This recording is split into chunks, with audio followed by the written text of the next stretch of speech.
వ్యాఖ్యలు చేయడం గురించి లక్ష్మీనాథ్ గారు అడిగారు. దానికి సమాధానం చెప్పాను. మరి మీ ఇంకొక వాళ్ళు చేశారు విషయం కదండి, మీ మేము ఆంధ్ర బ్యాచ్ అంతా అలాగే కామెంట్స్ చేశారు కదా తెలంగాణ మీద. మేడం మీరు రాజకీయాల్లో పవన్ ఉండి కళ్యాణ్ కూడా మంచితనం అని అసలు అందరు వీడియోలు ఎవరైతే పెట్టారుగా. ఒక్క నిమిషం అండి. మీరు సోషల్ మీరు మీడియాలో ఒక ఎవడో తెలంగాణ ఏదో మనిషిగా మాట్లాడితే అది పార్టీలకు పవన్ అతీతంగా కళ్యాణ్ తెలంగాణ అన్నట్టు, మనిషి అయితే అది మీరు పవన్ తెలంగాణకి కళ్యాణ్ సపోర్ట్ చేసి అన్నట్టు, మాట్లాడొద్దు. జనసేన అన్నట్టు పిడుపు ఎలా కాగితాల కంపైన్ గురించి చేస్తారు? మనము ఒక్క నిమిషం, ఆంధ్ర ఒక్క వాళ్ళు ఎన్నో నిమిషం. నేను సినిమాలు తీశారు, మాట్లాడుతున్నాను, మీరు ఆంధ్ర వాళ్ళు ఎన్నో అయినాక సినిమాలు మీరు తీశారు. మాట్లాడండి. మనం వెక్కిరించామా? చెత్త చెత్త పేర్లు పెట్టినా కూడా టైటిల్స్ అన్ని పెడితే మనం చూసామా లేదా? చూసిన వాళ్ళు చూసినారు, నచ్చని వాళ్ళు వదిలేశారు. మరి మనం ఆ టైటిల్ల గురించి వ్యంగ్యంగా మాట్లాడొద్దు కదా. మీరు ఆ తెలంగాణ వాది, తెలంగాణ మీరు మనుషులు అయిపోతే అయితే నేను చెప్తా. ఆంధ్ర వాళ్ళని కంపల్సరీ మనం మాట్లాడాల్సిందే. మన మీరు అయిపోతే మన నేను యాస మాట్లాడతా. భాష గురించి ఒకళ్ళు మాట్లాడితే మనం యాక్సెప్ట్ చేయాలన్నా చెప్పండి. కవితను వదిలేద్దాం.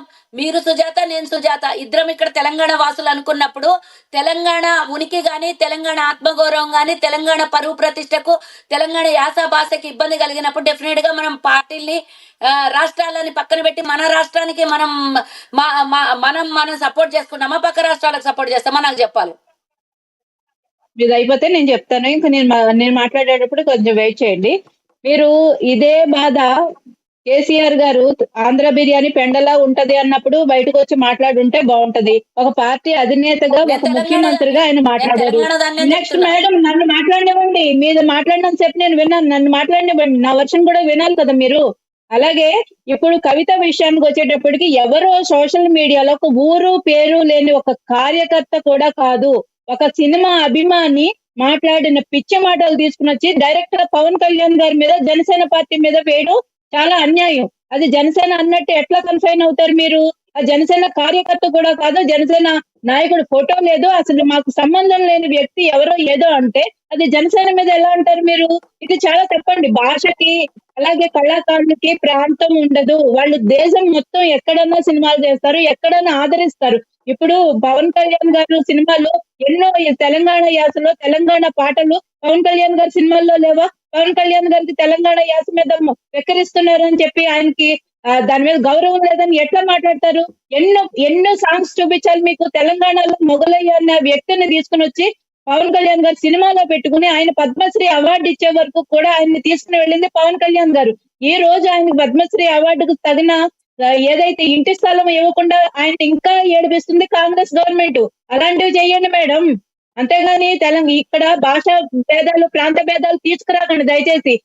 అసలు అన్నది ఆ ఇష్యూ తీసుకొచ్చింది, ఇడుపు కాగితం మీద తప్పుడు వ్యాఖ్యలు చేసింది ఎవరో ముక్కు మొహం తెలియని వాడు. అది జనసేన పార్టీ అని ఎలా అంటారు మీరు? మేము కేసీఆర్ అదే మేము పవన్ కళ్యాణ్ మీద మేమెవరం మాట్లాడలేదు. కళ్యాణ్ కార్యకర్తలు అన్నారు కాబట్టి ఈ ఇష్యూలో ఎవడు మాట్లాడాడో వాడిని తిట్టాం మేము. జనసేన నాయకులు కంక్లూడ్ చేద్దరు కానీ సుజాత గారు, మీ ఇద్దరు కంక్లూడ్ చేద్దరు కానీ రామ్ ఎస్ సుజాత గారు, ఇద్దరు సుజాతలు గారు, కాజా సుజాత గారు అండ్ కల్వ సుజాత గారు, మీ ఇద్దరు కంక్లూడ్ చేద్దరు కానీ బీఆర్ఎస్ రామ్మోహన్ గారిని ఒకటి అడగాలి. రామ్మోహన్ గారు ఏంటి చెప్పండి, ఏదైతే మీరు ఇందాక ఆరోపణ చేశారో ఆరోపణలకు కట్టుబడి ఉన్నారో కట్టుబడి కరెక్ట్గా చెప్పండి, కంక్లూడ్ చేయండి. కవిత గారు ఏదైతే ఉన్నారో ఫండింగ్తో రేవంత్ రెడ్డి చేసిన ఫండింగ్తో ఇలా మాట్లాడుతున్నారని మీరు కట్టుబడి ఉన్నారా? చివరిగా చెప్పండి, కవిత గారి విషయం గురించి మీరు ఏమనుకుంటారు? ఆవిడ నోటికి మీరు అడ్డుపడతారా లేదా? చెప్పండి ప్లీజ్, కంక్లూడ్ చేయండి. బీఆర్ఎస్ రామ్మోహన్ గారు కంక్లూడ్ చేయండి. మ్యూట్లో ఉన్నారు బీఆర్ఎస్ రామ్మోహన్ గారు, అన్మ్యూట్ చేయండి, కంక్లూడ్ చేయండి. చివరిగా చెప్పండి, మీ ఆరోపణలు మీరు చేస్తున్నవేనా? మీ పార్టీ స్టాండ్ సభ్యత్వం ద్వారా కొంతమంది వ్యాపారస్తులు విరాళాల ద్వారా సేకరించి పార్టీలో పెట్టడం జరిగింది. ఆ పార్టీ డబ్బులు మా కార్యకర్త సభ్యత్వం తీసుకున్న వాళ్ళకు 2 లక్షల రూపాయలు అయితే మేము ఇన్సూరెన్స్ కట్టిస్తా ఉన్నాం డబ్బులకి. వాళ్ళు ఎవరైతే మా కార్యకర్త ప్రమాదవశాత్తు మృతి చెందితే ఆ కుటుంబాన్ని ఆదుకోవడానికి ఆ డబ్బులు ఉపయోగిస్తా ఉన్నాం. ఆ డబ్బులు ఎవరు సొంత సొత్తు కాదు, పూర్తిగా తెలంగాణకు సంబంధించిన టిఆర్ఎస్ పార్టీ కార్యకర్తల అందరి సమిష్టి యొక్క డబ్బు అని. ఆ డబ్బు పైన కవిత మాట్లాడినా, సుజాత గారు మాట్లాడినా, ఎవరు మాట్లాడినా దానిపైన ఎవరికి హక్కు లేదు, కేవలం కార్యకర్తలకు మాత్రం హక్కు ఉంది. అది పార్టీ నిర్ణయం తీసుకుంది ఏం చేయాలనేది. ఇంకో విషయం, ఖచ్చితంగా ఇది రేవంత్ రెడ్డి గారు కుట్రైన్లో ఉంది. వారు ఎక్కడ తిరిగి కేసీఆర్ గారి పైన, కేటీఆర్ గారి పైన ఎన్నో ఆరోపణలు చేసిండ్రు. కాళేశ్వరం ప్రాజెక్టులో అవినీతి జరిగింది, కేసీఆర్ జైలుకి పోతా అన్నాడు. ఈ రేసింగ్ కార్ రేసింగ్ పైన అవినీతి జరిగింది, కేటీఆర్ జైలుకి పోతా అన్నాడు. ఎన్నో విషయాలు మాటి ఏది కూడా ఈ 3 సంవత్సరాలు నిరూపించలేకపోయాడు. ఇక్కడ ఎక్కడ దిక్కు లేక ప్రజలను డైవర్షన్ చేసుకుంటూ కవిత అనే ఒక వ్యక్తిని తీసుకొచ్చి ముందర పెట్టి ఆమె ద్వారా చెప్పిస్తా ఉన్నాడు. కుటుంబంలో ఇట్లా ఉంది, కవితనే నిజం చెప్తుంది అని. కవిత నిజం చెప్తుందా అబద్ధం చెప్తుందా ప్రజలు గమనిస్తారు. తెలంగాణ ప్రజలు, తెలంగాణ మహిళలు అంత విఘ్నులే ఉన్నారు. రేవంత్ రెడ్డి చెప్తే అర్థం చేసుకునే పొజిషన్ లో అర్థం లేకుండా ఎవరు లేరు. ఈయన ఏదో పబ్బం గడుపుకోవడానికి ఈయన చెప్పిన విషయాలు ఎక్కడ కూడా సక్సెస్ కాలేకపోయాడు. కేసీఆర్ జైలుకు పంపుతాడు, కేటీఆర్ పంపుతాడు, హరీష్ పంపుతాడు. ఏ విధంగా ఎక్కడ కూడా నిరూపించలేకపోయాడు, ఎక్కడ కూడా కేసు బుక్ చేయించలేకపోయాడు. వారి యొక్క గౌరవాన్ని ఇసుమంతా కూడా తగ్గించలేకపోయాడు. అంటే రేవంత్ రెడ్డి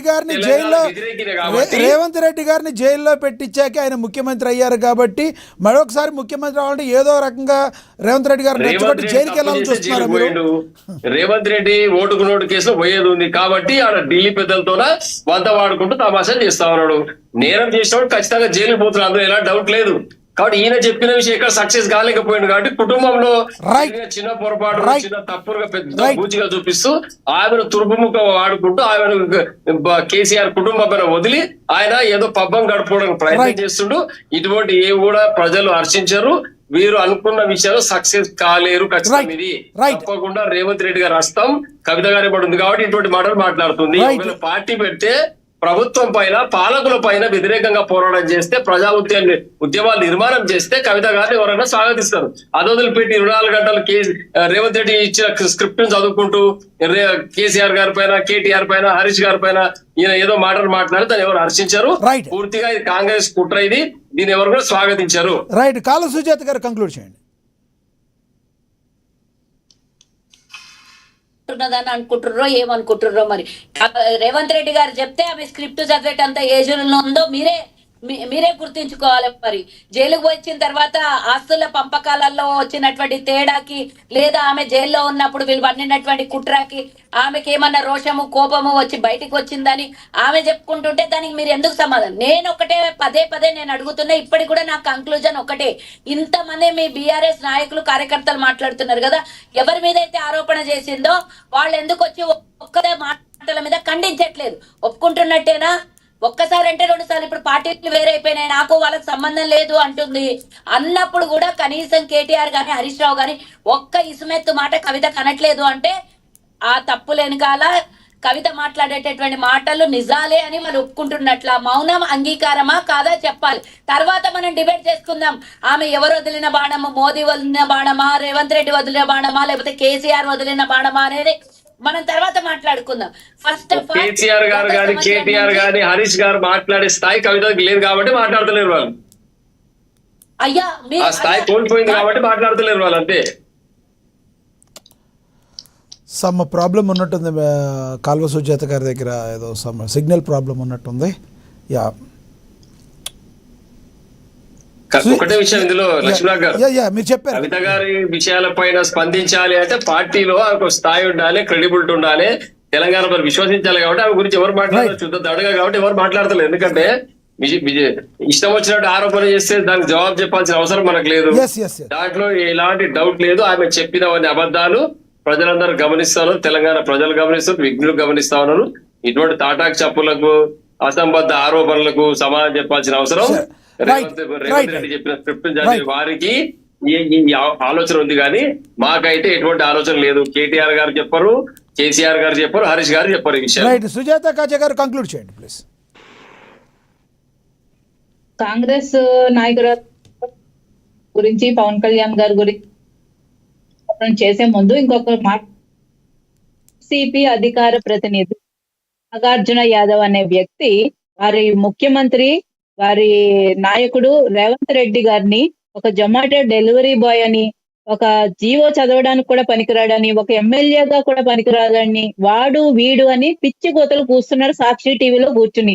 మీరు దమ్ము ఉంటే, ధైర్యం ఉంటే వాళ్ళకి సమాధానం చెప్పుకోండి. ఇవన్నీ సమ్మగా ఉంటాయా? మీరు ఒకట వైసీపీని, కాంగ్రెస్ ఇక్కడ మరి వాళ్ళకి సమాధానం చెప్పడం రాదు. కానీ ఎవరో అక్కడ ముక్కు మొహం లేని తెలియని అనామకుడు వచ్చి ఇడుపు కాగితం అంటే దానికి పవన్ కళ్యాణ్ గారికి సంబంధం పెట్టడానికి ఏమాత్రం అసలు మీకు కొంచెమైనా ఏమి ఇదే అనిపించట్లేదా?